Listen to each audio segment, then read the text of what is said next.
Boaz was already successful. He owned fields, employed workers, and had influence. But the first clue isn't how much he owned. It's how he treated the people who worked for him. When Boaz arrived at the field, he didn't behave like someone who was above everyone else. He greeted his workers, and they responded to him. That small interaction tells us something important about leadership. A business can reveal its values by the way the owner treats the people who have the least power. Boaz had wealth, but he didn't use his position to intimidate the people working for him. He created an environment where his workers could answer him openly and respectfully. And that matters in business, because money can give you authority, but character determines how you use that authority. Boaz understood that the people working in his field were not simply labor. They were people, and the way you treat people eventually becomes part of the reputation of your business. But there was something else happening in Boaz's field. A woman he didn't know had entered among his workers, and Boaz was about to discover exactly who she was. Boaz noticed Ruth, but he didn't immediately make assumptions about her. Instead, he asked his foreman, "Whose young woman is this?" That's a surprisingly important business habit. He sought information before making a decision. Ruth was a foreign widow. She was vulnerable. She was also working among people who already belonged to the community. It would have been easy for someone with Boaz's social position to dismiss her. Instead, he investigated. He learned about her. He discovered that she had been working diligently, and that changed the way he treated her. There is a financial lesson here. Good business decisions require information. Don't judge a customer before understanding the problem. Don't judge an employee before hearing the situation. Don't reject an opportunity simply because it looks unfamiliar. And don't make expensive decisions based on assumptions. Boaz asked questions. Then he listened. And what he discovered made him take a completely different approach to Ruth. Boaz then gave Ruth instructions. Stay in my field. Don't go somewhere else. Stay close to the women working here. And then he gave his workers another instruction. Do not touch her. That is a remarkable detail. Boaz understood something that many businesses still struggle with today. People are part of your responsibility. Ruth was vulnerable. Boaz had power. That combination could easily have created an environment for exploitation. Instead, he used his power to create protection. He didn't take advantage of her vulnerability. He reduced the risk around her. And that is good business ethics. A strong business isn't simply asking, "How much can I make from this person?" It is also asking, "How do I make sure this person is treated fairly while doing business with me?" Boaz protected Ruth's dignity, and he protected his own reputation at the same time. Because once trust is destroyed, rebuilding it can cost far more than any short-term profit was worth. There is another detail people often miss. Boaz didn't simply hand Ruth money and send her away. He allowed her to work. She gathered grain. She contributed effort. And she received the benefit of that work.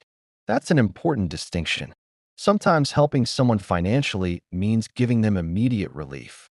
But sometimes the better solution is creating an environment where they can earn with dignity. Boaz didn't make Ruth feel like a charity case. He gave her access to an opportunity. That principle still matters. A good employer creates opportunities for people to earn. A good business owner creates products and services that solve real problems. A good leader doesn't only ask, "How can I help someone today?" They also ask, "How can I create conditions where this person can become stronger tomorrow?" Boaz had enough wealth to simply give, but he understood the value of work. And then he did something even more interesting. He instructed his workers to make Ruth's work easier and more productive. Boaz had wealth, influence, and a clear interest in resolving the situation with Ruth. But there was one thing standing between him and the outcome he wanted. Another relative had a prior right. Boaz could have tried to work around him. He could have used his influence. He could have quietly arranged the matter in his own favor. But he didn't. He went to the city gate, gathered the elders, and brought the matter into the open. That tells us something important about the way Boaz conducted business. He understood that how you get something matters. It is easy to focus on the result, Did you get the property? Did you make the sale? Did you secure the contract? Did you increase your profit?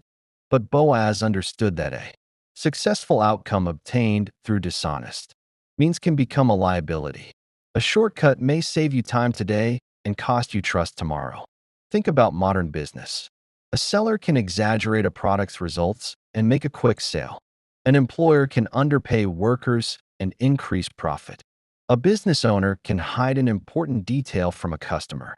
Someone can manipulate figures to make a company appear more successful than it really is. The money may come in, but something else goes out. Trust. And once trust disappears, rebuilding it can be extremely expensive. Boaz chose transparency. He allowed the proper person to exercise his right. He didn't manipulate the process simply because he wanted a particular outcome. That's a powerful lesson for anyone building a business. Don't become so desperate for the deal that you destroy the reputation that future deals depend on. Your name is part of your business. People remember whether you kept your word. They remember whether you paid them. They remember whether you treated them fairly. They remember whether you told them the truth when telling the truth could have cost you money. And eventually, those memories become your reputation. Boaz understood that reputation is an asset. It may not appear on a financial statement, but it can determine whether people want to work with you, recommend you, partner with you, or trust you with their money. And sometimes protecting that asset means refusing a shortcut. Boaz didn't just want to win. He wanted to win properly. And that brings us to another lesson. Because after presenting the matter publicly, Boaz still couldn't force the other relative to agree. He had to wait for the decision. And that required something many people struggle with in business: self-control. Boaz had prepared himself. He knew what he wanted. He knew what needed to happen. But he couldn't control another person's decision. And he didn't try to manipulate him into making it. The other relative had a right. Boaz respected it. That is an important lesson in negotiation. You can control the quality of your offer. You can control your preparation. You can control your honesty. You can control how you treat the other person. But you cannot control whether they say yes. And sometimes, business owners become so desperate to close a deal that they stop thinking clearly. They pressure customers. They overpromise.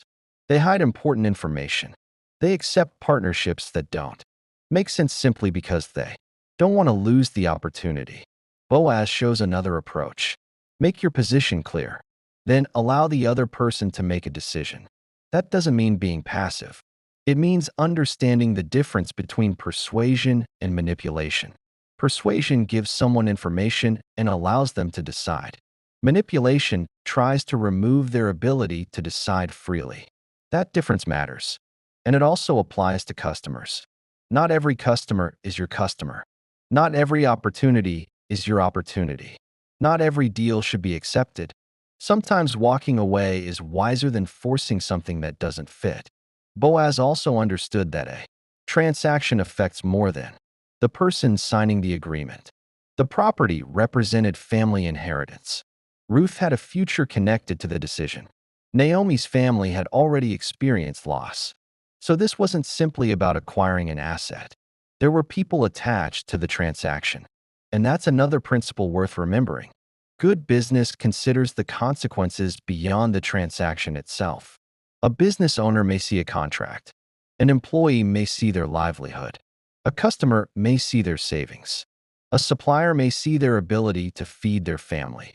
The numbers may look good on paper, while the human consequences tell another story.